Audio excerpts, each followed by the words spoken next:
વેબિનારમાં જોડાયેલ દરેકનું સ્વાગત છે.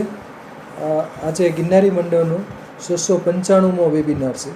આજના વક્તા છે અમદાવાદના ડૉક્ટર જયંત પુરોહિત સાહેબ, જેઓ આપણને આયુર્વેદની દૃષ્ટિએ આંખના રોગો અને સારવાર ભાગ 2, ગયા વેબિનારમાં એમણે આંખના રોગો વિશે વિસ્તૃત માહિતી આપી હતી. આજે પણ કેટલાક આંખના રોગો અને એની સારવાર વિશે માહિતી આપશે. તો ડૉક્ટર જયંત પુરોહિત સાહેબને વિનંતી કે તેઓ પોતાનું વક્તવ્ય હવે શરૂ કરી શકે છે. નમસ્કાર. જય ધન્વંતરી.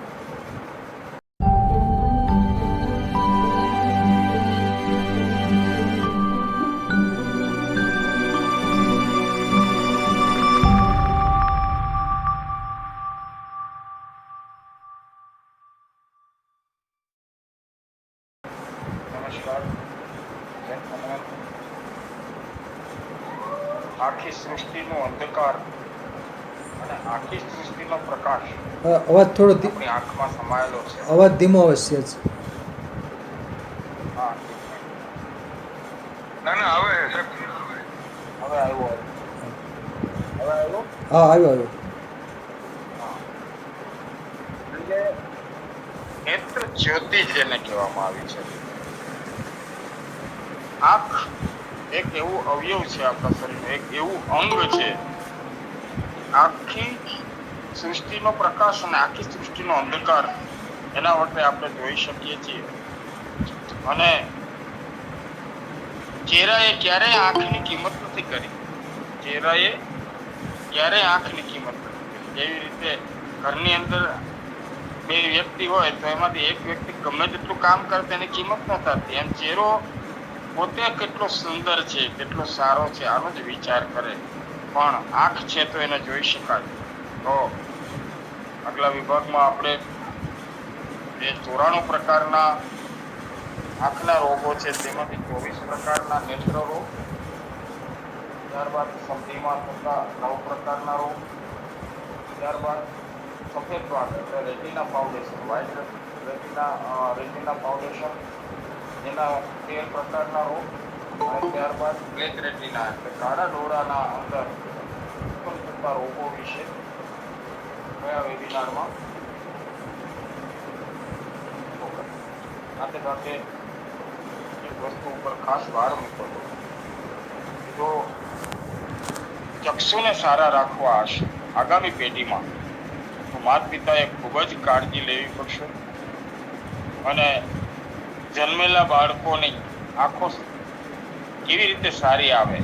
બાળકને ખરેખર આખા શરીરની તંદુરસ્તીની જરૂર હોય છે, પણ આજે દુર્ભાગ્યપણે એવું પડે છે 8-9 વર્ષે મેજોરિટી સ્કૂલના 100 બાળકોને ભેગા કરીએ તેમાંથી નાના બાળકોની અંદર 30 થી 40 બાળકો આંખના ચશ્માના નંબર સાથે અભ્યાસ કરતા હોય છે. સારું છે, ઓપ્ટિશિયન ઓપ્ટિકલ્સ આપણને વિકલ્પ આપ્યો છે, પણ એ વિકલ્પ ત્યાં પૂર્ણ નથી થતો. વિકલ્પ જ છે. બે વસ્તુની ખાસ કાળજી રાખશે. ટૂંકમાં વાત લઉં છું. આજનો વેબિનાર પાછો લાંબુ લેવાનો છે. બહેનોએ પ્રેગ્નન્સી અવસ્થામાં કેર લેવાની જરૂર છે. દહીં, દૂધ, ઘી, માખણ, છાશ કોઈ તકલીફ ન હોય તો એને પાચન કરવા માટે ઘરકામ કરીને, મહેનત કરીને જો ખોરાકનું પાચન કરશે ને તો સુંદર બાળક, સરસ દેખાવમાં પણ સુંદર, સરસ મગજનો વિકાસ અને એમની આંખોની રોશની ખરેખર સારી આવશે. મેં ઘણા બધા લોકો ઉપર આના પ્રયોગ કરેલા છે, વખાણ નથી કરવા, પણ દહીં, દૂધ, ઘી, માખણ ને છાશ આપણો જે મુખ્ય આહાર અને પરસેવાથી ભીંજાય પૃથ્વી, એટલો પરસેવો નીકળી જવો જોઈએ શરીરમાંથી કે ભીંજાય પૃથ્વી, એટલે પૃથ્વી ઉપર એના પડવા જોઈએ. આટલી કાળજી લેવાની જો અત્યારથી શરૂ કરશે આવનાર પેઢીના બાળકો માટે એક આશીર્વાદ હશે. માં પોતાની ફરજ ભૂલી ગઈ હોય એવું મને લાગે. અત્યારના વૈજ્ઞાનિકરણની સાથે આપણે ચાલી રહ્યા છે, ના નથી, પણ સાથે સાથે પોતાના બાળકને કોઈ પણ પ્રકારના ફ્યુચરમાં રોગ ના આવે આના માટેનો વિચાર કરવાની જરૂર છે. અને ગ્રામ્ય વિસ્તારમાં આજે પણ આપણને આ વસ્તુની અનુભૂતિ થાય. કે બાળકોની તંદુરસ્તી અને ચશ્માનું કામ ઓછું હોય છે, બહેનો ઘરકામ કરતી હોય છે એટલે સીઝરનો પ્રોબ્લેમ પણ નથી આવતો હોતો. ટૂંકમાં આળસ અને વધારે પડતા રેસ્ટને દૂર કરીશું તો આગામી પેઢીને આપણે બચાવી શકશું. અને બીજું એક અંગત સામાન્ય લોટામાં લઈને પાણી મૂકવાની બહેનોને ખાસ જરૂર છે કે એના બાળકોને વર્ષ દિવસથી 6 મહિનાથી લઈ અને 5 વર્ષના બાળકોને મોબાઈલથી દૂર રાખે. નહીતર આગામી 25 વર્ષની અંદર બાળકને રાતના નહીં દેખાય અને દિવસના પણ નહીં દેખાય. એને દોરીને લઈ જવું પડશે. એને ઘંટડી વાળી લાકડી આપવાની નોબત ના આવે એના માટે માતા બહેનોને ખાસ આ એક ભલામણ કરું છું. તો આજના વેબિનારની શરૂઆત કરતા માં વનસ્પતિ દ્વારા જ આપણું જીવન ચાલે છે એવી માં વનસ્પતિને વંદના કરી અને આજના વેબિનારને આપણે આગળ વધારશું.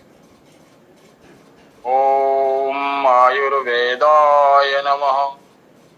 ઓમ આયુર્બલમ યશોવર્ચ પ્રજા પશુન વસૂનિ ચ બ્રહ્મ પ્રજ્ઞાંચ મેઘાંચ પન્નો દેહી વનસ્પતયે પન્નો દેહી વનસ્પતયે. ઓમ શાંતિ શાંતિ શાંતિ. શરૂઆત કરતા વેબિનાર વધારે લાંબો પણ ના થઈ જાય અને સાચા અર્થમાં ટૂંકમાં ઘણું બધું આપણને રોગો વિશેની માહિતી મળે એ હેતુથી ઉદરજત્રુ રોગ, ઉદરજત્રુના 5 પ્રકાર: નાક, કાન, ગળું, ચક્ષુ અને મસ્તક. આ 5 ઉદાન વાયુ સાથે સંકળાયેલા છે. ઉદાન વાયુ ખરેખર જીવનનો એક બહુ મહત્વનો, બધા જ વાયુ મહત્વના છે, પણ આજે આ 5 પ્રકારના રોગોથી સમાજ ખૂબ જ પીડાઈ રહેલો છે અને એમાંનો એક રોગ એટલે ચક્ષુ, આંખ. એના વિશે આપણે વાત આગળ કરી ગયા છીએ. આજે આપણે હવે મોતિયાબિંદુ, જેને મોતિયો, એના વિશે વાતો કરશું. લેન્સ આવે અને લેન્સ પહેરીએ તો એનાથી કઈ મોતિયો રોકી ન શકાય. નંબર જ કહેવાય છે. તો કાચમ તો ષંડવિદમ જ્ઞેયમ વાતપિત્યાક્ત કાપાદપી સનિપાતશ્ચ રક્તાશ્ચ ષષ્ટમ સંસર્ગ સંભવમ. કાચ અથવા મોતિયાબિંદુનો રોગ વાયુ, પિત્ત, કફ અને સનેપેથિક એટલે ત્રિદોષ, આવી રીતે 4 પ્રકારથી અને 5મો રક્તથી સંસર્ગ થતો એવો અને 6થો ફક્ત બહારના વાયુ દ્વારા અંદરથી ઉત્પન્ન થતા એક રોગ તરીકે સંસર્ગ, રક્ત, સનેપેથિક, વાત, પિત્ત અને કફ, આમ 6 પ્રકારનો જાણવો એવું આપણા શાસ્ત્રએ કહેલું છે. આંખમાં કાળા ભાગની પાછળ જે આપણે કીકી કહે છે, એ કાચ જેવો પારદર્શક એક ભાગ છે. એમાં ધીમે ધીમે પારદર્શકતા ઘટતી જાય. ટ્રાન્સપરન્ટ જે એની સ્થિતિ હોવી જોઈએ ઓછી થવા લાગે અને અપારદર્શકતા એટલે કે ધૂંધળું વાતાવરણ દેખાતું હોય એવું આપણને જોવા મળે છે અને એને મોતિયાબિંદુ કહેવામાં આવે છે. રાત્રિના સારું દેખાય અને દિવસના ઓછું દેખાય. અત્યારે તો ખૂબ જ નેત્રમણીની ઘણી બધી ફેસિલિટી આવી છે. નહીતર પહેલાના કાળમાં તો મોતિયો ના પાકે ત્યાં સુધી રાહ જોવી પડતી અને પાકી જાય પછી મોતિયાનું ઓપરેશન કરી અને એને બહાર કાઢવામાં આવતો હતો. આજે આ બધા જ ઓપરેશનની સામે એક લેન્સ, એક ફર્સ્ટ ક્લાસ નેત્રમણી બેસાડી અને આપણે સારામાં સારું જોઈ શકીએ છીએ. આયુર્વેદ પદ્ધતિમાં પક્કવ થયેલા મોતિયાબિંદુને ખેરવી પાડવામાં આવે છે અને અંગ્રેજી પદ્ધતિ પ્રમાણે આંખમાં જે કાળો જે ભાગ છે, આઈરિસનો જે ભાગ છે, તેને કાપી પછી કેપ્સ્યુલને કાપીને ચીપિયાથી પાકેલા મોતિયાને તેમજ કાચા મોતિયાને પણ કાઢી લેવામાં આવે છે. એ કાળો ભાગ કાપવાથી આઈરિસનો સંકોચ વિકાસનો ગુણ નાશ પામે છે અને તેથી રેટિના ઉપર પ્રકાશ સતત અને વધુ પડવાથી રેટિના લાંબા ગાળે ભણાઈ જાય છે. તેમ આ રીતે મોતિયો ઉતરાવેલા માણસ ઘણી વખત તેજ સહન ન થઈ શકે આટલું બધું તેજસ્વી બહારનું વાતાવરણ જોવા મળતું હોય છે. આયુર્વેદિક પદ્ધતિના અને એલોપેથિક પદ્ધતિમાં બેમાં ડિફરન્ટ એટલો છે કે આજની તારીખમાં આપણા વૈદ્યો દ્વારા ખરેખર ધન્યવાદને પાત્ર એવા ઘણા બધા ડ્રોપ બનાવે છે આપણા વૈદ્યો અને મોતિયો ઉતરાવવો પડતો નથી અને એનું ઓપરેશન પણ કરવું પડતું નથી, એનો નેત્રમણી પણ બેસાડવી પડતી નથી. તો મોતિયો પૂરેપૂરો પાયકાવીના ઉતારવામાં આવે તો મોટી તકલીફ થઈ જાય. અપકવમ ઉર્ધવ પ્રદ્યતે ત્રિવામ રજામ કરોતિ ચ. કાચો મોતિયો ઉતરાવી અને ખેવેલો હોય તો એની જે તીવ્રતા અને પીડા હોય છે એને સહન કરવી ખૂબ જ મુશ્કેલ બની જતી હોય. આ રીતે મોતિયાબિંદુના જે પ્રકાર દર્શાવ્યા છે એ પ્રમાણે વાત, પિત્ત, કફ, શનૈપાતિક, રક્ત અને સંસર્ગ આમ 6 પ્રકારના મોતિયાબિંદુ કેવી રીતે થાય છે, એનું ઓપરેશન કેવી રીતે કરવામાં આવે છે એ આપણી પ્રાચીન પદ્ધતિ છે. અત્યારે લેસરથી પણ મોતિયાનું ઓપરેશન કરી નાખવામાં આવે છે અને અંદર નેત્રમણી બેસાડી દેવામાં આવે તો એક સરસ મજાનું નવું સંશોધન છે એનાથી આપણે જોઈ શકીએ છીએ. પણ ઓપરેશન હતું છે.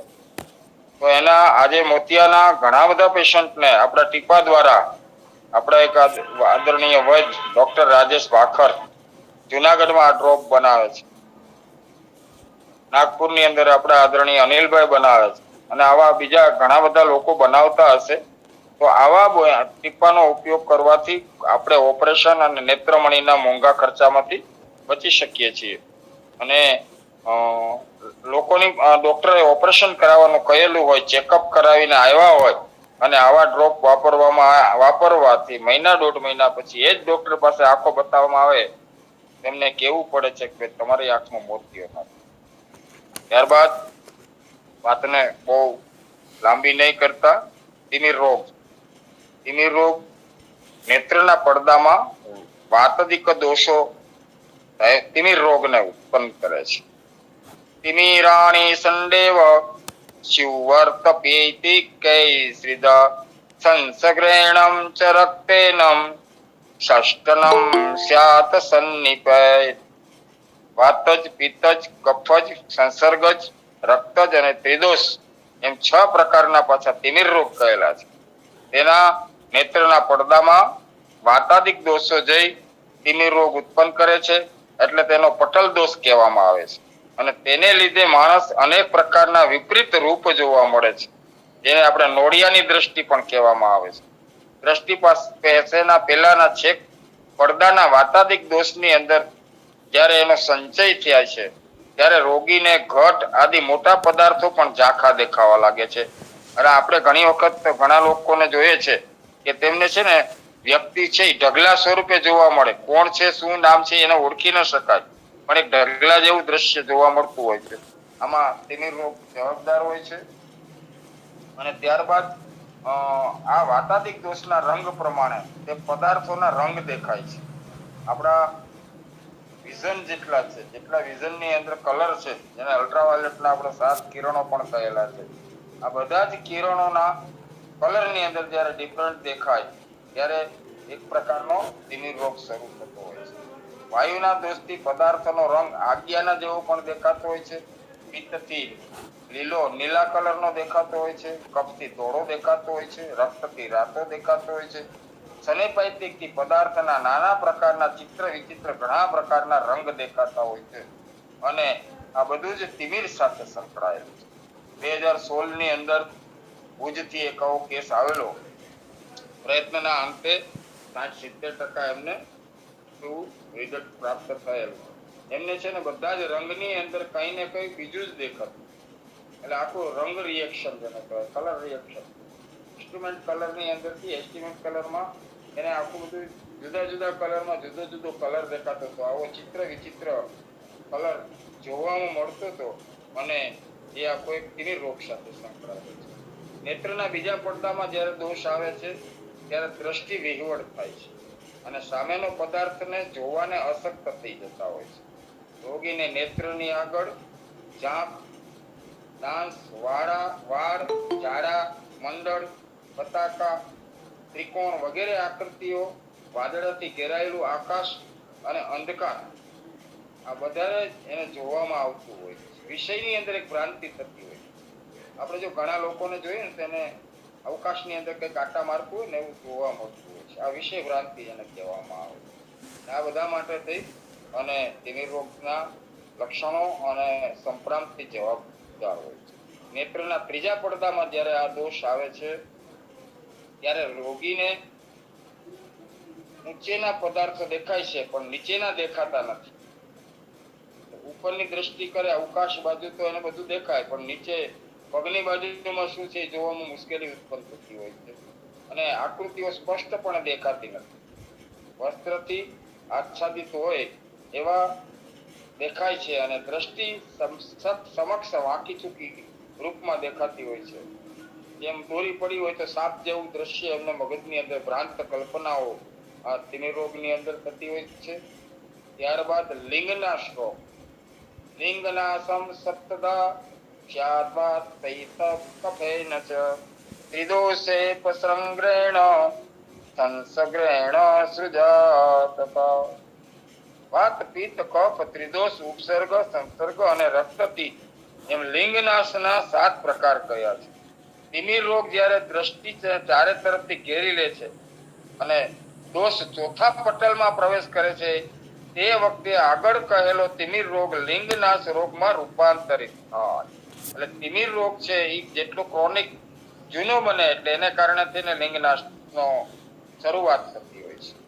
લિંગનાશ અર્થાત એનો અર્થ આંખનો કાચ પૂરેપૂરો પારદર્શક થઈ અને મોતિયાને પણ પકવ અવસ્થામાં લિંગનાશ પણ કહેવામાં આવે છે.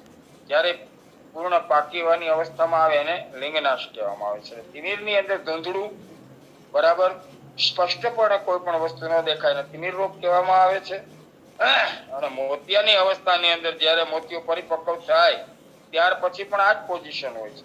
કારણ કે તિમિર રોગ જૂનો થાય તો જ લિંગ રોગ થાય, લિંગનાશ થાય અને એ છેલ્લી મોતિયાની જ પણ એક પરિસ્થિતિની અંદર પસાર થતું હોય છે.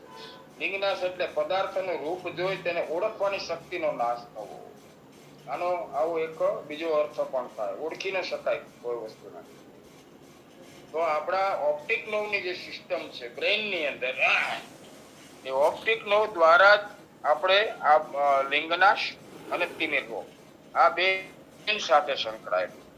અને બ્રેઇનની અંદરથી જ્યારે ઓપ્ટિક નર્વ જેટલી છે આપણી 2 પ્રકારની નર્વ છે, અપ અને ડાઉન કરતી હોય છે, એની અંદર કંઈક ખામી આવે ત્યાર પછી જ આ વસ્તુ નિર્માણ થતી હોય છે અને એક એમાં મોતિયો જવાબદાર હોય છે. દ્રષ્ટિ રોગના ઘણા બધા ભેદ કહેલા છે. તો 8 પ્રકારના એના ભેદ કહેવામાં આવ્યા છે અને એમાં પિત્ત, અમ્લપિત્ત, વિદગ્ધ પિત્ત, ઉષ્ણ, નકુલાદ્યસ્ય, દુરારાંધ્ય, રાત્ર્યાંધ્ર, અશ્વદ્રષ્ટિ અને ગંભીર દ્રષ્ટિ. આટલા પ્રકારની આપણી દ્રષ્ટિના ભેદ બતાવવામાં આવ્યા છે. 8 પ્રકારના. એકમાં આપણને પિત્તને કારણે બધા પદાર્થો પીળા દેખાતા હોય છે. અમ્લપિત્ત વિદગ્ધ થયેલું હોય તો વધારે પડતા દ્રશ્યો છે એ આપણને કાળા કલર અને મિક્સ કલરના દેખાતા હોય છે.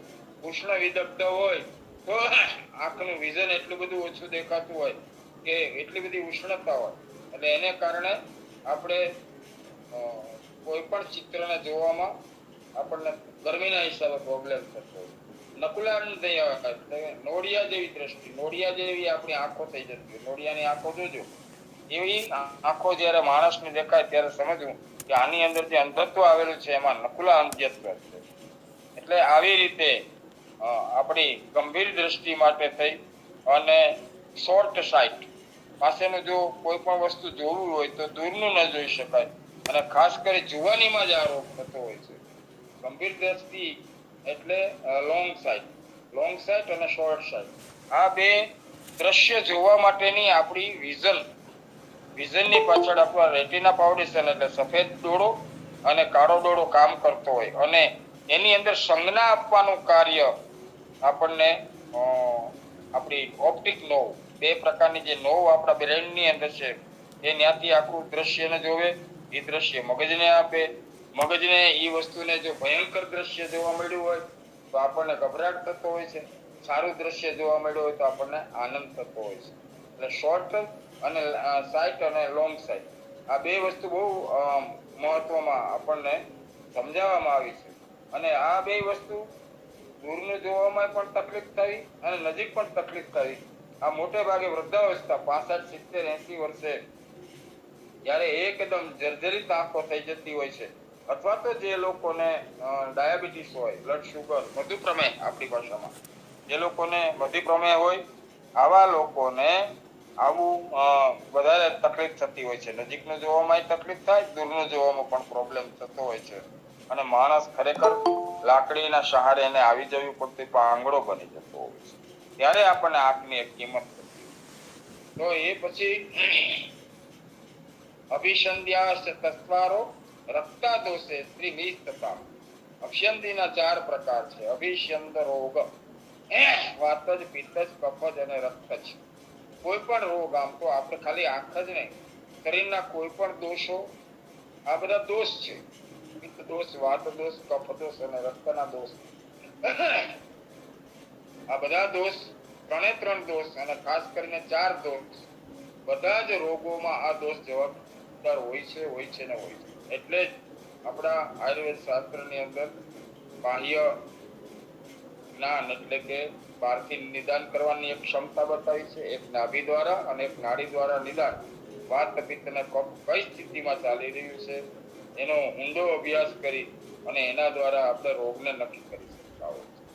વાતજની અંદર આપણે આગળ વાત કરી ગયા છે એ પ્રમાણે એમાં ઉદાન વાયુ જવાબદાર હોય છે અને ઉદાન વાયુમાંથી ઉદરજત્રુગત રોગ જ્યારે આંખની અંદર આવે ત્યારે આપણને વાતજન્ય રોગો થતા હોય. પિત્તજન્ય એટલે આલોચક પિત્ત, અહીં જેમ ઉદાન વાત છે એમ આલોચક પિત્ત છે, એ આંખ સાથે સંકળાયેલું છે.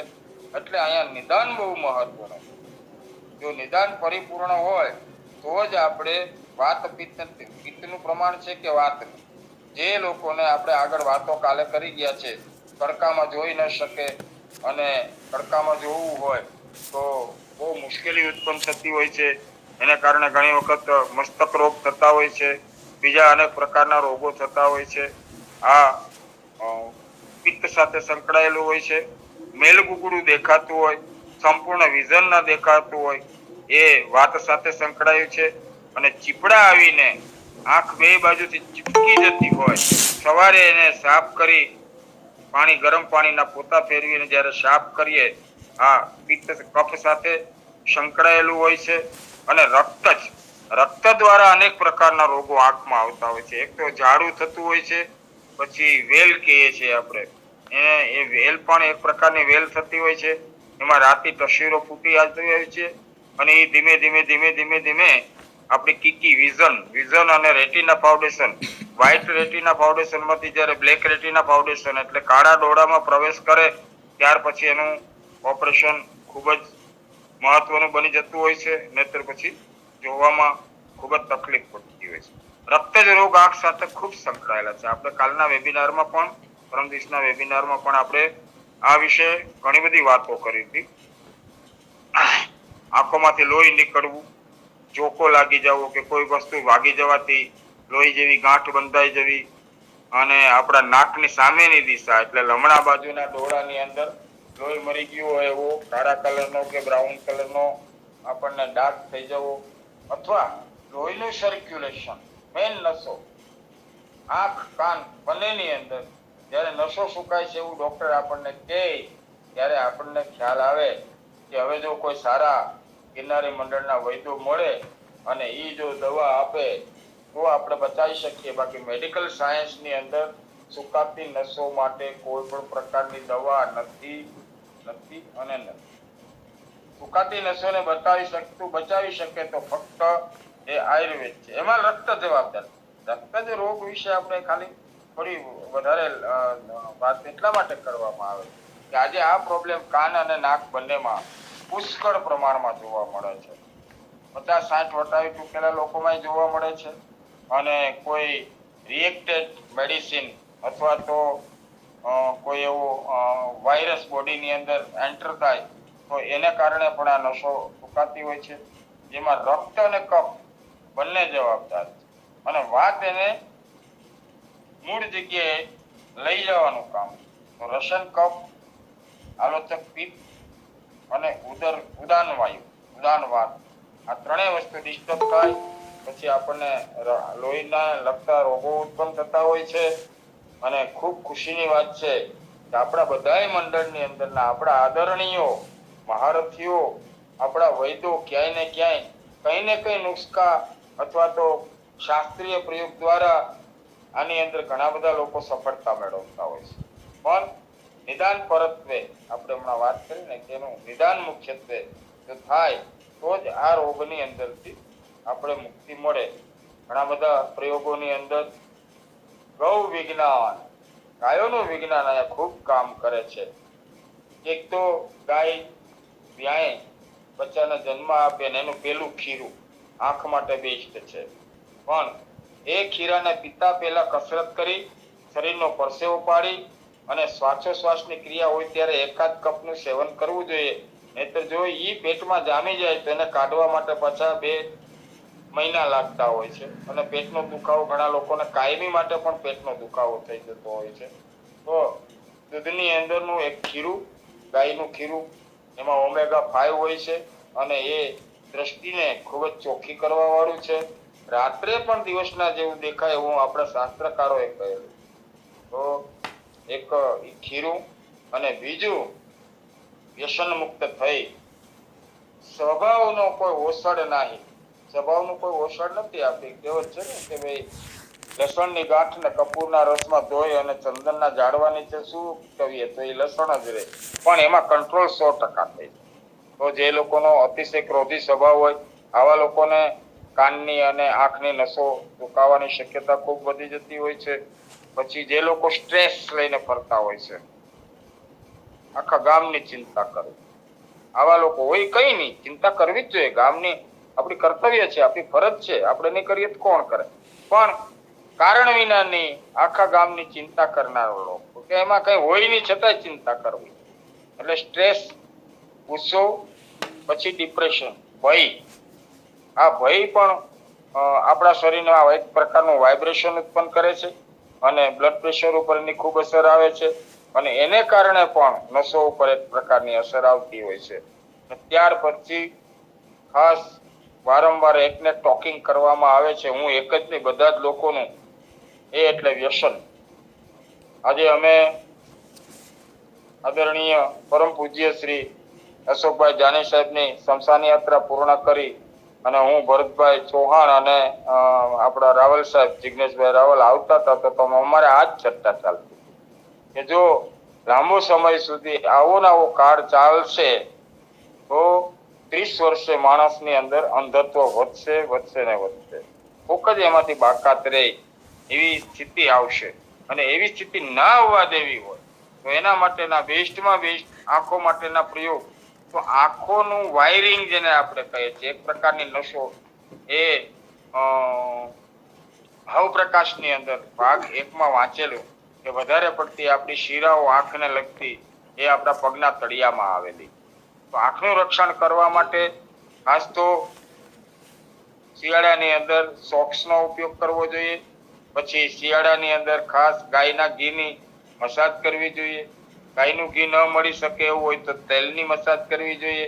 અતિશય ઠંડી હોય તો સરસિયું અને તલનું તેલ મિક્સ કરીને, મીઠું થોડું સરસિયું, તીખું નહીં તો નુકસાન કરે, પછી એની મસાજ કરવી જોઈએ. શાસ્ત્રનો એક નિયમ છે કે કોઈ પણ પ્રકારની મસાજ પગના તળિયામાં કરતા પહેલા મસ્તક ઉપર થોડું ઠંડુ પાણી રેડવું જોઈએ. ઠંડુ પાણી રેડી અને મસ્તકને થોડું ઠંડુ કરી અને મસાજ કરવી જોઈએ. એમને મસાજ કરવાથી શરીરની ગરમી ધીમે ધીમે મગજ ઉપર આવે અને મસાજથી પગમાં રાહત થાય અને મગજની અંદર રોગો ઉત્પન્ન થાય. આવા રોગોથી આપણે બચવા માટે પણ આપણે ખાસ કરીને પાણી મસ્તક ઉપર નાખવું. આપણે પહેલાના જમાનામાં નદી ઓળંગીએ ને તો 12 માસ પાણી ભેગું થતું, એટલે છેલ્લે બી કમરની આસપાસનું પાણી તો હોય જ. તો આપણો નિયમ હતો કે નદી માતા છે માટે પહેલા એને પ્રણામ કરવા અને પછી એનું પાણી મસ્તક ઉપર ચડાવીને પછી નદી ક્રોસ કરવી. પણ એનું વૈજ્ઞાનિક કારણ આ જ છે. ઠંડા પાણીમાં સીધા પગ મૂકવાથી ગરમી છે એ બ્રેનમાં જાય, તો એવી ગરમી પણ આંખોને નુકસાન કરી શકે છે. વાતો કરું છું તો કેવળ વાતો નથી, આજના વેબિનાર સાથે સંકળાયેલી વાતો. પણ હવે એવી સ્થિતિઓ ભાગ્યે જ જોવા મળતી હોય છે. ખેતરમાં કામ કરતા આપણા કિસાનો ધન્યવાદને પાત્ર, એ 24 કલાક પાણીની અંદર ઉભા રહીને પાણી વાળતા હોય અને છતાં પણ એને કોઠે પડી ગયું હોય, કારણ કે મહેનત કરનારને કોઈ રોગ જલ્દી નથી થતા. છતાં પણ આવી કાળજી લેવામાં આવે તો બહેરાપણું અને દ્રષ્ટિમાં અંધકાર બહુ ભાગ્યે જ થાય. ગૌ વિજ્ઞાનની દ્રષ્ટિએ ગાયનું ઘી પગના તળિયામાં ઘસવાનું અને અખિલ ભારતીય આયુર્વેદાચાર્ય ગ્રુપની અંદરનો એક પ્રયોગ સફળ થયેલો, અને આપણા ગ્રુપમાંથી અનિલભાઈ કે કોઈએ વાત કરેલી કે 5-5 ટીપા 4-4 ટીપા ગાયનું ઘી અને 3 ટીપા કોપરેલ નાભીની અંદર નાખી અને નળના કોટે એને એન્ટીક્લોક એટલે કે વિરુદ્ધ દિશામાં, એટલે આમ જમણી બાજુથી ડાબી બાજુ રાઉન્ડની અંદર ફેરવવામાં આવે તો નાભીમાં એબ્સોર્બ થયેલું ઘી અને કોપરેલ ધીમે ધીમે આપણી સુકાતી નસોથી આપણને બચાવે. પછી તે કાનની હોય કે નાકની હોય, આંખની હોય. તો નાકની અંદર 5 ટીપા અથવા 4 ટીપા ગાયનું ઘી અને 2 ટીપા કોપરેલ મિક્સ કરી અને સહેજ એમાં સૂંઠવાળી આંગળી અડાડી અને આનું નશ્ય લેવામાં આવે અને માથા ઉપર ગાયનું ઘી અથવા કોપરેલ થોડું લગાડી પગના તળિયામાં ઘીની મસાજ કરી અને નાભી પૂરણ કરવામાં આવે તો આજની તારીખમાં કોઈને બેરાસ અથવા તો નસો સુકાવાનો પ્રોબ્લેમ હોય તો એવા લોકોએ આ ખાસ યાદ કરી અને નોંધ કરી લેવી. ગૌ વિજ્ઞાન જેમાં કામ કરે છે સારામાં સારું, છતાં પણ વૈદ્ય પાસે જવું, વૈદ્યના માર્ગદર્શન પ્રમાણે કરવું. કારણ કે અન્ય તાસીર કેવી છે, વાત તાસીર છે, પિત્ત છે, કફ છે, એમાંનો દોષ કયો કોઈ પણ હોય. દાખલા તરીકે કફ છે તો કફ આમાં વધારે જવાબદાર હોય, કારણ કે કફ છે એ સ્તંભન પેદા કરવાના, પિત્ત છે એ ઉગ્રતા અને વાયુ છે એ સોજો લાવવાનો. એમાંનો એક દોષ જોઈ અને એમાંની પણ કોઈને કોઈ મેડિસિન એમની સાથે લેવામાં આવે તો સુકાતી નસો કાનની અથવા આંખની બેયને સાથે લઈ લઉં છું અને એને કારણે આપણને ખૂબ જ ફાયદો થતો હોય છે. ત્યારબાદ અધિમંથનો એક રોગ થતો હોય છે. અધિમંથ રોગ 4 પ્રકારનો છે, એમાં પણ વાત, પિત્ત, કફ અને રક્ત જવાબદાર હોય છે. અભિસંધિ રોગના ભીષણ પ્રકોપ જ્યારે આપણે આગળ બોલી ગયા અભિસંધ, એ જ્યારે ભીષણ પ્રકોપ એનો ઉત્પન્ન થાય અને એ ઉત્પન્ન થયા પછી એમાંથી અધિમંથ નામનો રોગ ઉત્પન્ન થાય. આપણા ઋષિમુનિઓએ કેટલું બોડી એનાટોમી વિશે અભ્યાસ કર્યો હોય છે. અભિસંધ એની અંદરથી અધિમંથ ઉત્પન્ન થાય તો અભિમેશને એક ભયંકર વ્યાધિ તરીકે પણ ગણવામાં આવ્યો છે, સામાન્ય નથી અભિસંધ રોગ. અને એમાં આંખના બીજા બધા રોગો આ રોગને મટાડવામાં ન આવવાથી કુપથ્ય થઈ જાય છે. અને આ રોગ સામ અને કફ હોવાથી રોગની અવસ્થા પ્રમાણે 5 થી 14 દિવસ સુધી તાવ અને એનું તાવની સાથે એનું લંઘન કરાવવું પડે. આપણું એક નિદાન અહીંયા ચોક્કસ હોવું જોઈએ કે અભિસંધ દુખતી આંખની અંદર પણ તાવ આવી શકે છે. આપણે તાવ એટલે તાવ, પેરાસિટામોલ ખાઈ લીધી, તાવ ઉતરી ગયો, બીજા કામે લાગી જાય. 2 મહિના થાય પછી આંખમાં દુખાવો થાય, તપાસ કરે ખબર પડે ભાઈ તમારે તો નંબર આવી ગયો, માથું દુખશે. આ તાવને આપણા આયુર્વેદના સિદ્ધાંત પ્રમાણે એને કવર કરવો જોઈએ, કારણ કે તે દુખતી આંખની અંદર રક્ત જ અને કફ જ આ 2 પ્રકારના અભિસંધ થાય ત્યારે જ આંખ છે એ દુખણી થાય અને એની અંદર પણ તાવ આવે. એમાં લંઘન કરાવવું આપણા શાસ્ત્રએ ખાસ કહેલું છે. લંઘનથી દોષો તરત જ ડિટોક્સ એટલે કોઈ પણ પ્રકારનો વિષયુક્ત હોય એનો નાશ કરી નાખે છે.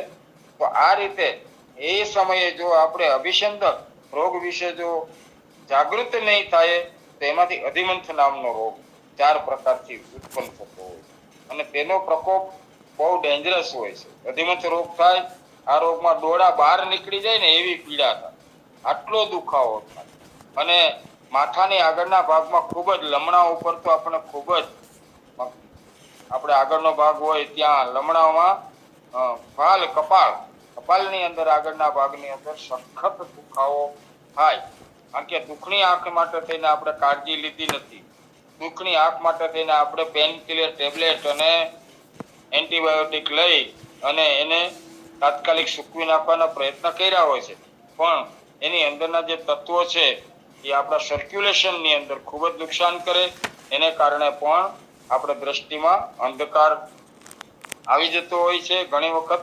પણ એમ કહેવાનું નથી કે ન જ કરવું. જ્યારે વધારે તકલીફ હોય તો એ બાજુ એ દિશામાં જવું પડે તો જવું પડે, પણ જ્યારે અતિશય ડોળા દુખતા હોય અને આવી પીડા ઉત્પન્ન થઈ આંખોની અંદર અને આપણી પાસે દવાખાને જઈ શકાય એવું નથી ને વરસાદ સતત ચાલુ છે, તો ત્યારે પણ સૂંઠવાળું પાણી, સૂંઠવાળું ઘી નાકની અંદર પૂરણ કરવામાં આવે તો એ ડોળા બહાર નીકળી જાય એવી વેદનાની અંદર તાત્કાલિકમાં ખૂબ રાહત આપે છે. અને હળદર અને ઘી સેજ સિંગાલું મીઠું નાખી અને એનું સેવન કરવું. સિંગાલું મીઠું નાખી અને એને ચાટી જવું. અને બને અને શક્ય હોય તો કાળા મરીનો પાવડર પણ એમાં થોડો ઉમેરવો. કાળા મરી, હિંગ, અરસા, કાળા મરી, હળદર અને મીઠું, સિંગાલું, આ 3 વસ્તુ ઘીમાં મિક્સ કરીને લેવામાં આવે તો તાત્કાલિક દુખાવામાં ઘણી બધી રાહત થઈ શકે છે. અને ત્યારબાદ એની વ્યવસ્થિત રીતે વૈદ્યોના માર્ગદર્શન પ્રમાણે એની ટ્રીટમેન્ટ કરવી જોઈએ. દુખવા આવેલી આંખમાં આપણે જ્યારે ઉપચારમાં જશું ત્યારે વાત કરશું. એમાં અંજન ખાસ જવાબદાર છે. અને આ આંખનો જો ઉપચાર કરવામાં ન આવે તો કાયમી માટે પણ દ્રષ્ટિનો નાશ થઈ જતો હોય છે. એમાં પણ તાવ ખૂબ જ આવતો નથી, પણ સામાન્ય તાવની અંદર પણ માણસને મુશ્કેલી ઊભી થતી હોય છે. જ્યારે અધિમંથ નામનો રોગ આપણા માણસ શરીરના હોય અને એની ખબર પડી જાય કે ભાઈ આ chronic disease of painkiller eyes, એની અંદરની આંખના દુખાવાના કારણે આ થયેલું છે, ત્યારે જો કાળજી લેવામાં ન આવે તો ખૂબ જ મુશ્કેલી ઊભી થતી હોય છે. અને આવા આંખના દર્દીને ક્યારેય જુલાબ આપી શકાય. શાસ્ત્ર તો શાસ્ત્ર જ છે. શાસ્ત્રની વાતો જ કેવળ આજે આપણે સાંભળવાની છે અને સાંભળી રહ્યા છીએ. તો આવી જ્યારે આંખનો દુખાવામાં જો એમને રેચ આપવામાં આવે, એટલે કે એમને લેક્ઝેટિવ આપવામાં આવે તો વધારે દુખાવો ઉત્પન્ન થાય છે. કારણ કે દોષો છે એ વધારે ઉપરની સાઈડ ઉપર આવે પેટ ખાલી થાય એટલે, અને એ દોષોને કારણે દુખાવો સખત વધી જતો હોય છે. આ રીતે અભિસંધમાંથી એના દોષો ધીમે ધીમે ખૂબ આગળ વધે અને એમાંથી અધિમંતનો રોગ શરૂ થઈ જતો હોય છે. અને આ રોગમાં સફળતા પહેલાના સમયમાં બહુ ભાગ્યે જ મળતી હતી. આના ખાસ જાણકાર વૈદ્યો હોય એ આપણને આ રોગથી બચાવતા. અને એમાં પણ જો પિતા અધિમંત એટલે પિત્તથી ઉત્પન્ન થયેલો અધિમંત હોય તો તત્કાલ દ્રષ્ટિનો નાશ કરે. આપણે ઘણી વખત વિચાર આવે ને કે ફલાણા ભાઈને કાંઈ નહોતું ને એને એકદમ આંખે દેખાતું બંધ થઈ. તો આનું કાયમી માટેનું સોલ્યુશન શું, આપણે એ વિચાર કરીએ હવે પાછું. કાયમી માટેનું સોલ્યુશન એટલે આંખોને ખૂબ શાંતિથી ધોવી. સામાન્ય ઉપચાર તરીકે અને ખાસ કરીને ઝીણું કામ કરતા હોય બહેનો ભાઈઓ, કાલે પરમ દિવસના વેબિનારમાં મેં વાત કરી હતી, એ લોકોએ દરરોજને માટે શું વાર લાગે, સાંજે કાચના કપમાં અથવા તો સ્ટીલના વાટકામાં અડધી ચમચી ત્રિફલાને પલાળવાના છે. નથી કોઈ મોંઘી મેડિસિન નથી. આ ત્રિફલાને પલાળી અને જે લોકો કાયમી આંખને સાફ કરે છે એને અફયંદી હોય, દ્રષ્ટિ રોગનો ભેદ હોય, મોતિયા બિંદુ હોય કે અધિમંત હોય, આવા કોઈ પણ પ્રકારના રોગથી આપણને બચાવનાર હોય તો ફક્ત ને ફક્ત ત્રિફલા છે. ત્રિફલાના ગુણગાન આજે વધારે નહીં ગાતો, પણ પહેલાના જમાનામાં સાંજે દિવસ અસ્ત થઈ જાય પછી કોઈ વેપારી ત્રિફલા ન આપે એટલું એમનું માન જાળવા. આવા ત્રિફલા આંખ માટે આપણને એક નવી દ્રષ્ટિ, નવા ચક્ષુ આપે છે. અને બીજું ગૌ વિજ્ઞાન, દહીં, દૂધ, ઘી, માખણ ને છાશ. એમાંથી જેટલું માફક આવે એ જ લેવું. હું એવું નથી કહેતો કે કાલથી દહીં ખાવાનું ચાલુ કરી દઉં, દૂધ ખાવાનું ચાલુ કરી દઉં. પણ આ બધા જ તત્વની અંદરથી આપણને આ ઓપ્ટિક નો, બ્રેનની કોઈ પણ નો, આ એક જ નહીં આવશે. આના પછી આપણે મસ્તક રોગ જ આવવાનો. તો કોઈ પણ પ્રકારની નોવની અંદર દવાઓ તો છે જ અને એ ખાવાની જ છે, પણ સાથે સાથે આપણને મળેલું છે, ગળથુથીમાં મળેલું છે, આપણા વડીલો તરફથી આપણને મળેલું છે એવું. એટલે ગૌ વિજ્ઞાન એટલે એના ગૌમૂત્રના ટીપા પણ આંખમાં નાખવાથી ખૂબ ફાયદો કરી શકે છે. પછી દૂધના પોતા મૂકવા, છાશના પોતા મૂકવા. કાલે જ પરમ દિવસે જ આપણે વાત કરી ગયા હતા, એટલે આજે મેં ગૌ વિજ્ઞાનને વધારે મહત્વ આપ્યું છે. એના પોતા મૂકવાથી ગરમી ખેંચાઈ જાય. કંજક્ટિવાઇટ્સ ની અંદર ઘણા લોકો ગામડાની અંદર કરેલા પ્રયોગો પ્રમાણે ખાલી છાશના પોતા મૂકે ને તો પણ કંજક્ટિવાઇટિસ જતું રહેતું હોય છે. એટલે કઈક તો તાકાત આપણા ગૌ વિજ્ઞાનમાં છે અને એનો પ્રયોગ કરવો. પછી કાલે પરમ દિવસના વેબિનારમાં આપણે કોઈ ક્ષીર, તીખું ક્ષીર, દૂધ, વનસ્પતિનું જે ઉપવિષ્ણમાં જેની ગણના હોય એવી કોઈ પણ આંકડો છે, ખરસાણી છોડ છે, આવું કોઈ પણ વસ્તુ આંખમાં પડી હોય તો પહેલા આંખની અંદર ઘી અથવા તો માખણ અને પછી આ છાશ અથવા દૂધના પોતા મૂકી રખાય તો દ્રષ્ટિને પાછી બચાવી શકાય છે. તો આ જ રીતે અભિસંધિ અને અધિમંત પછી છે સર્વાક્ષીરો રોગ.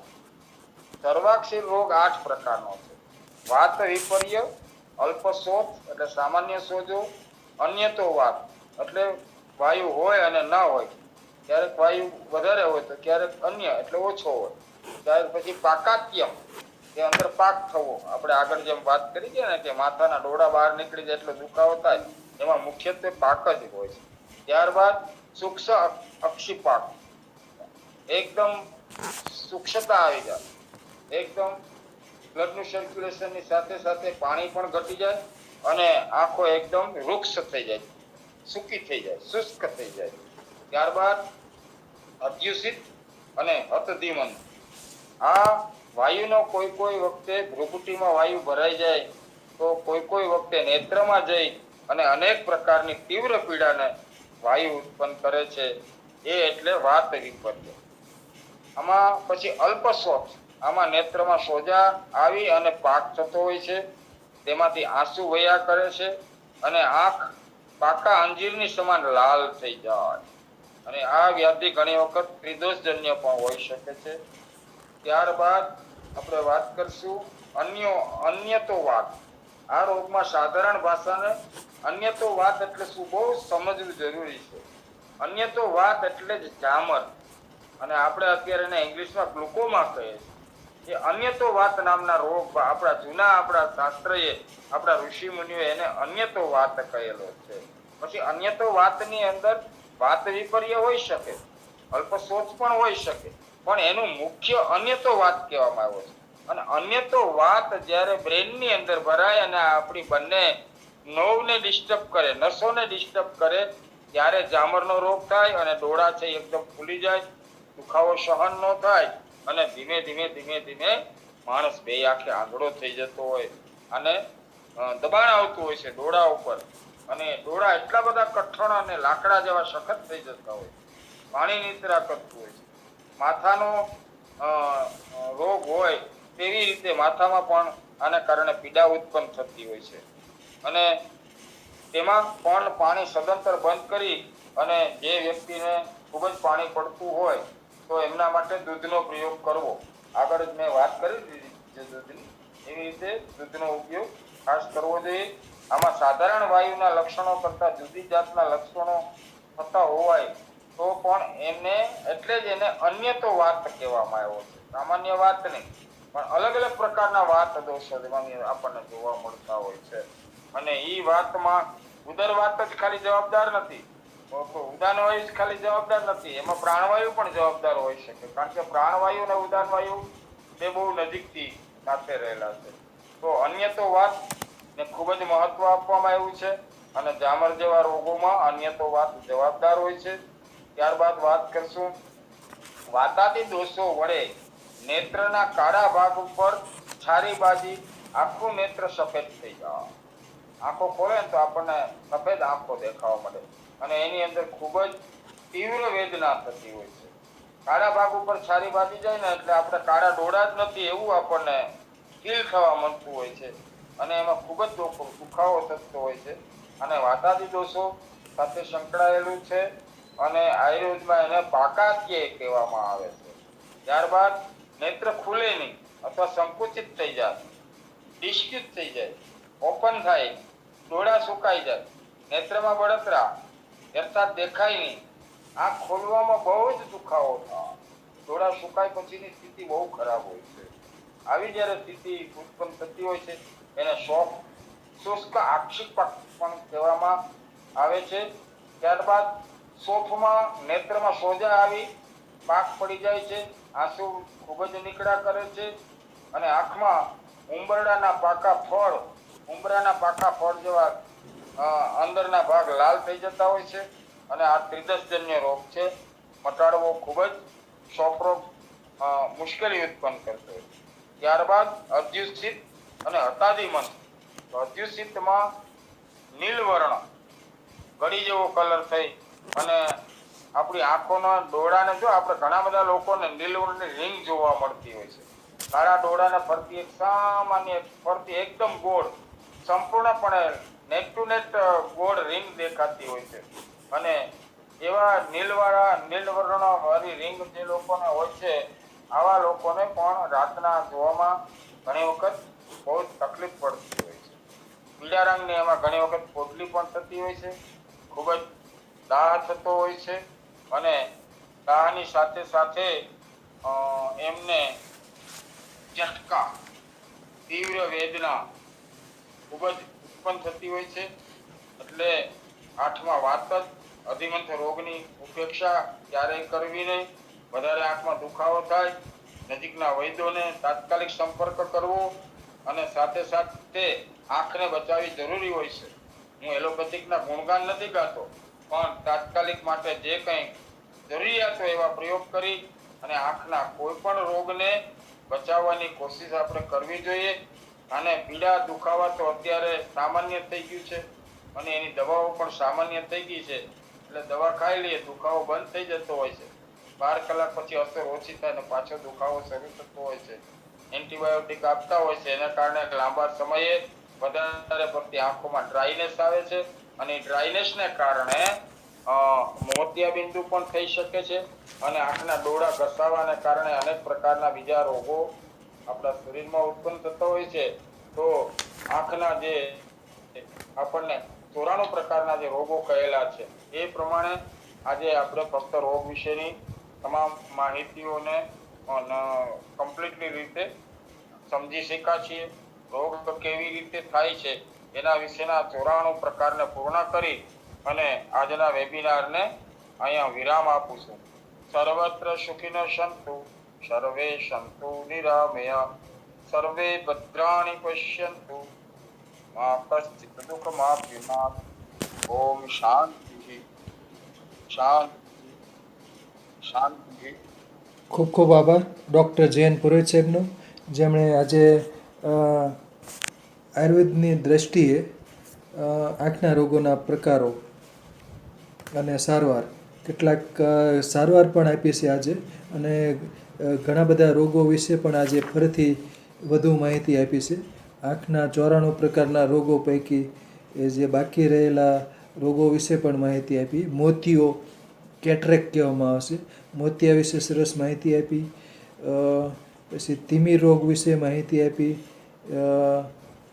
પછી ઝામર વિશે પણ માહિતી આપી અને ડાયાબિટીસને કારણે જે આંખને નુકસાન થતું હોય છે, તીવ્ર સુગર વધુ રહેતી હોય ડાયાબિટીસમાં તો એની અસર આંખ, મૂત્રપિંડ ઉપર પણ અસર થતી હોય છે અને તીવ્ર ડાયાબિટીસ સુગર ખૂબ રહેતી હોય 300, 400 ને 200 ઉપર જ રહેતી હોય તો એ લોકોને ગેંગ્રીન થવાની પણ શક્યતા રહેતી હોય છે. એટલે 3 ગેંગ્રીન, આંખ ઉપર અસર, કિડની ઉપર અસર અને બીજા અવયવો ઉપર પણ અસર થતી હોય છે. બીજું આંખની નસ સુકાવી વિશે પણ સરસ માહિતી આપી પુરોહિત સાહેબે. અને આંખની નખ સુકાતી હોય તો એના માટે પગના તળિયે માલિશ કરવા વિશે માહિતી આપી. બીજું નાભિપૂરણ વિશે પણ માહિતી આપી. અને ત્રીજું નશ્ય. તો આંખો સુકાતી હોય તો આ 3 પ્રયોગ કરવાના હોય છે. નશ્ય એટલે કે નાકમાં ટીપા પાડવા. પછી નાભિપૂરણ એટલે નાભિમાં કે ગાયનું ઘી કે કોપરેલ કે અન્ય તેલનું પૂરણ કરવું. અને પગના તળિયે ગાયના ઘીનું અથવા તેલનું અથવા એરંડિયા તેલનું અથવા કોઈ પણ બીજું અન્ય તેલથી માલિશ કરી તો પગના તળિયે માલિશ કરવાથી પણ આંખને ફાયદો થતો હોય છે. નાભિપૂરણ કરવાથી પણ આંખની નસ સુકાતી હોય તો ફાયદો થઈ શકતો હોય છે. અને નશ્ય અને બાકી ગાયના જે દૂધની બધી શું કે દૂધ અને દૂધની બનાવટો વિશે પણ આંખ માટે ગુણકારી છે. જેમ કે દૂધ, દહીં, છાશ, ઘી, માખણ. તો આ બધું આંખ માટે ગુણકારી છે. અને કંજક્ટિવાઇટિસ એટલે અખિયા મીલા કે આંખ આવી હોય ત્યારે જે દૂધના પોતા કે છાશના પોતા તો એના વિશે પણ સરસ માહિતી આપી. એટલે અને બીજું અન્ય તો વાત એટલે કે ઝામર વિશે પણ માહિતી આપી. ગ્લુકોમા કહે છે, જેમાં આંખના ડોળાની ઉપર પ્રેશર ખૂબ વધતું હોય છે. એટલે એને પ્રેશર માપવાનું યંત્ર પણ હોય છે. એટલે આંખ છે કિંમતી રતન છે. એટલે આંખની માવજત ખાસ કરવી જોઈએ. આંખની કાળજી ખૂબ વ્યવસ્થિત રીતે લેવી જોઈએ. એટલે આંખ માટે ઘરગથ્થુ પ્રયોગ તો બરાબર છે, પણ તીવ્ર હોય તો કોઈ આંખના ડૉક્ટરની સલાહ લઈ અને અઠવાડિયું ટીપા લેવા. અને ખાસ કરીને અનુભવી વૈદ્યરાજનું માર્ગદર્શન નીચે જ સારવાર લેવાય તો વધુ ફાયદો થાય. કેમ કે નિદાન બહુ અગત્યનું છે. આંખના 94 પ્રકારના રોગ છે. એમાં અને પ્રકૃતિ મુજબ કયું વનસ્પતિ કામ કરશે, કયું ઔષધ કામ કરશે એ વૈદ્યરાજ જ કહી શકે. એટલે વૈદ્યરાજની ખાસ મુલાકાત લેવી. અને આંખનું જતન માટે ખાસ કરીને વિટામિન એ પછી દૂધ ને દૂધની બનાવટો એ ખાસ અગત્યની છે. ગાયનું દૂધ છે એમાં વિટામિન એ હોય છે. કેરોટીન, બીટા કેરોટીન એટલે પીળું હોય છે. એટલે ગાયનું ઘી ખાસ કરીને આંખ માટે બહુ સારું હોય છે. ગાયનું ઘી અને ગાયનું દૂધ તો એ ગાયના દૂધનું સેવન કરીએ તો આંખ પણ નિરોગી રહે. અને બીજું જે વનસ્પતિઓ પણ ઘણી બધી છે વિટામિન એ ધરાવતી એટલે કે બીટા કેરોટીન ધરાવતા લીલા શાકભાજી, વિવિધ પ્રકારની ભાજી એ આંખ માટે સારી હોય છે. ખાસ કરીને ખરખોડી, જીવંતી ડોડી એને કહે છે, આંખના માટે બહુ સારી હોય. ખરખોડીના તાજા પાન ચાવી શકાય. અને શિયાળામાં કોથમીર મળતી હોય છે તો કોથમીરની ભાજી ખાસ કરીને શિયાળામાં ભાજીનું સેવન ખાસ કરવું જોઈએ. કોથમીરની ભાજી. બીજું ગાજર, ડૌકસ કેરોટા. તો ગાજરનું સેવન શિયાળામાં જ્યારે તાજા ગાજર મળતા હોય છે, દેશી ગાજર, તો ગાજરનું સેવન કરવાથી વિટામિન એ એટલે કે બીટા કેરોટીન મળે એટલે એ આંખ માટે સારું છે. અને બાકી ઘણી બધી ભાજી તો છે. મીઠો લીમડો છે એમાં વિટામિન એ છે. ખરખોડીના પાનમાં છે, કોથમીરના પાનમાં છે વિટામિન એ. તો વિટામિન એ ધરાવતા જેટલા શાકભાજી છે એનું ખાસ સેવન કરી શકાય. અને ખાસ કરીને ચોમાસામાં વાસેટીના પુષ્પો અવેલેબલ હોય છે. એટલે કે વરસાદ ડોડીના પુષ્પોનું શાક કે કચુંબર કે ભજીયા કે કોઈ પણ સ્વરૂપે વાસેટીના તાજા પુષ્પોની સેવન થઈ શકે છે. બાકી ત્રિફલા માટે પણ પુરોહિત સાહેબે સરસ માહિતી આપી. આંખે ત્રિફલા, દાંતે લૂણ. બરાબર. તો એ ઉક્તિ મુજબ આંખ માટે ત્રિફલા ખૂબ જ ગુણકારી છે. આ ત્રિફલા વડે આંખો ધોવી અને ત્રિફલાનું સેવન કરવું જોઈએ. અને બાકી બીજા ઘણા બધા આયુર્વેદિક શાસ્ત્રો ઔષધો પણ હોય છે જેનું સેવન કરવાથી ફાયદો થઈ શકતો હોય છે. વૈદ્ય શ્રી વિનોદભાઈ ઠક્કર સાહેબ મોડે જોડાઈ ગયા છે, તો એમને પણ કહીએ કે બે શબ્દો કહે. વૈદ્ય શ્રી વિનોદભાઈ ઠક્કર સાહેબ. જય ધન્વંતરી. પહેલા તો રાતના અડધી રાતે મને જે મેસેજ મળ્યા જાની સાહેબની વિદાયના, પહેલા તો અતિ દુઃખ થયું એ મારામાં. પણ હું દ્વારકા છું એટલે હાજરી આપવાની તૈયારી હોવા છતાં એ યોગ્ય ન બન્યું. બીજી વાત, આંખના રોગ. હવે ચિકિત્સાનું તો પુરોહિત સાહેબ કહેવાના છે, પણ આપણી દૈનિક જીવનની ઘણી બધી ભૂલો આપણા નેત્ર રોગો ઉપર અને ઉદ્ધવજંતુના રોગો ઉત્પન્ન કરે છે. તમને થોડીક આ વાત ઉપર વિચારવાનું મન થાય એ દ્રષ્ટિએ હું કહી રહ્યો છું. આપણે આયુર્વેદમાં બહુ સ્પષ્ટ શીર, પાદ એટલે પગના તળિયા અને કણ એટલે કાનની અંદર તેલ સીંચવાનું કીધું છે ને દૈનિક જેવા સીંચવાનું કીધું છે. આજે પરિસ્થિતિ એવી થઈ છે કે બજારો તેલો વપરાય છે. એ બજારો તેલોની ક્વોલિટી જો અભ્યાસ કરો તો એ જે તેલમાંથી બનાવવામાં આવે છે એ ઇનહાઇજીનિક એટલે સ્વાસ્થ્ય માટે ગુણવત્તાયુક્ત નથી હોતું એવું મહદઅંશે જોવા મળે છે. એક સામાન્ય વાત ઘણીવાર મારા મુખેથી હું બોલતો હોઉં છું કે 65-70 રૂપિયાની 200 ગ્રામની તેલની બોટલ બજારમાં મળતી હોય તો જ્યારે તલના તેલનો કિલોનો ભાવ 450 રૂપિયા જેવો છે, ઘાણીનું સારું તેલ, તો 45 રૂપિયા તો ખાલી 100 ગ્રામ તેલની કિંમત થાય તો 200 ગ્રામના 90 રૂપિયા થાય. હવે 65-70 માં 200 ગ્રામના માથામાં નાખવાની તેલની બોટલ ગુણવત્તા કેવી હશે? પહેલો પ્રશ્ન એ આવે. બીજી વસ્તુ કે શેમ્પુ, ડાઈ અને આવા કેમિકલ વાળા પ્રસાધનો પણ શરીરને નુકસાન કરે છે. ત્રીજી વાત, આંખ એટલે મેં પહેલા કહ્યું હતું રતન અને જતન બેવ છે, અને બંનેના પહેલા શબ્દ જુઓ તો ર અને જ, રજ એ એને નુકસાન કરે. તન તો બેવમાં આવે છે, રતનમાં પણ તન આવે છે, જતનમાં પણ તન આવે છે. આ રજ જે શરીર માટે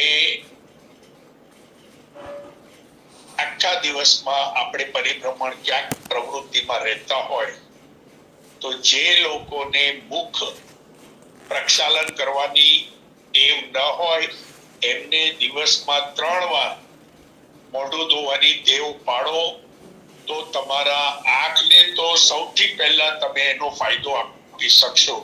વિશેષ ન કહેતા ચિકિત્સાના ભાગને તો પુરોહિત સાહેબ લેવાના છે, એટલે વિશેષ ન કહેતા આટલી વાત કહી વિરામ લઈશ. જય ધન્વંતરી. જય ધન્વંતરી. ખૂબ ખૂબ આભાર વૈદ્ય શ્રી વિનોદભાઈ ઠક્કર સાહેબનો. ખૂબ ખૂબ આભાર ડૉક્ટર જયંત પુરોહિત સાહેબનું. સરસ રહ્યું વક્તવ્ય અને સરસ આંખના રોગો વિશે માહિતી મળી અને ઘણા બધા ઉપચારો વિશે પણ માહિતી મળી. હજુ પણ ત્રીજો ભાગ પણ થશે, એટલે આંખના રોગોના જે ઉપચારો વિશે ત્રીજા ભાગમાં પણ માહિતી મળશે. સરસ સરસ.